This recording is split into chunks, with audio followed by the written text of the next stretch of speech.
maal dhagayani yaa shaggooyyee akka kana bareeddu yaa hojii akka kana bareeddu yaa editing akka kana bareeddu yaa background akka kana bareeddu way shaggooyyee akka kana bareeddu yaa uffannaa aadaa Harargee akka kana bareeddu takkaa hin argine siinje artistii Guutamaa Mahammadii fi Nasraa Yusuf yeroo dheeraaf jechuudha waliin hin sirbine jechuudha kan tokkoffaati jechuudha garuu hojiin isaa walitti fidan kuni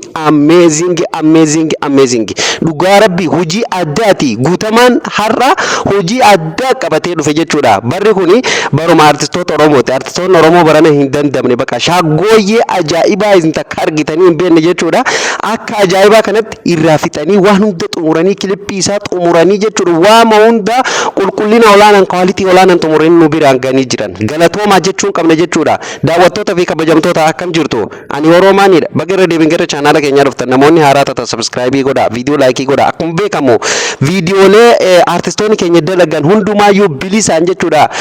baasii tokko osoo isaan nu gaafatin komishina tokko osoo isaan nu kaffalini beeksisuu irratti argamne jechuudha artistoota keenya borsaa keenya illee yoo gargaaruu baanne ija keenya fi dandeettii qabnuu fi akkasumallee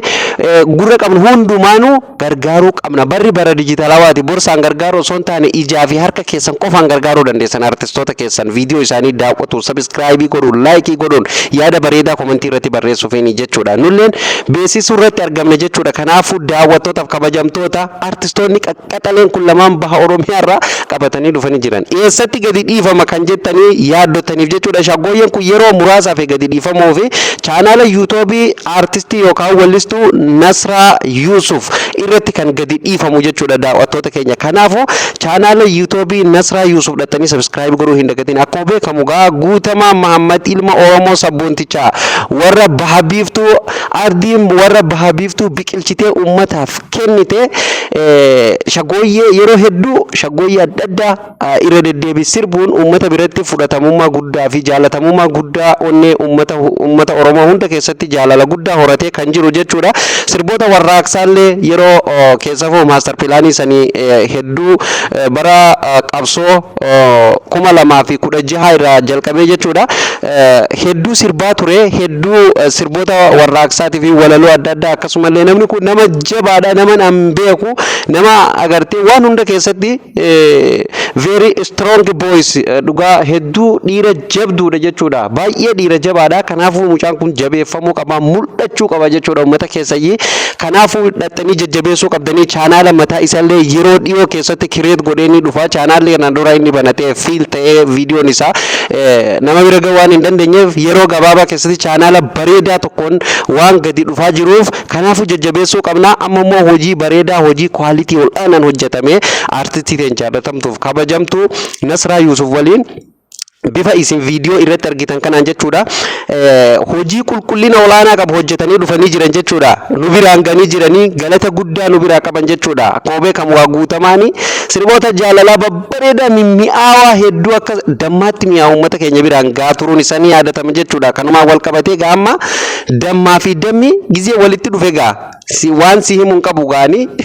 dammaa fi dammaa walitti dhufe akkuma beekamu gaa sagaleen Guutamaa Mahammadii fi akkasumallee sagaleen Nasraa Yusuf yeroo walitti dhufte hangam takka akka isiin uummata bashannansiiftu ni beektan akkuma beekamu Nasraalleen yeroo hedduu sirboota adda addaa sirbaa turte jechuudha sirboota aadaa Wallaggaa sirbitee aadaa dhiifamaa aadaa Jimmaa sirbitee aadaa Harargee silaa waan isinitti himu hin qabu jechuudha kana gubbaan namcayyoon tuni hojii mootummaa poolisummaa keessatti illee poolisii Oromiyaa keessatti illee shoora guddaa nama taphatee jiru jechuudha kanaafuu artistii jabduudha jabeeffamuu qabdi jechuudha aadde Nasraa Yusuf illeen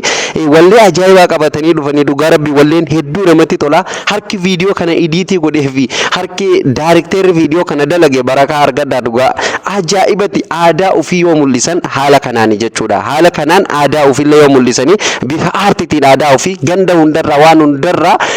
baanii jechuudha haala kanaan aadaa ofii bifa aartiitiin afaan aartiitiin fi hojii aartiitiin mul'isuun baay'ee kan namatti tolu kanaafuu galatooma jechuun qabna eegan daawwattootaaf kabajamtoota akkasinitti tolu abdii qaba har'a hanguma kanan qabadhee isiniif dhufe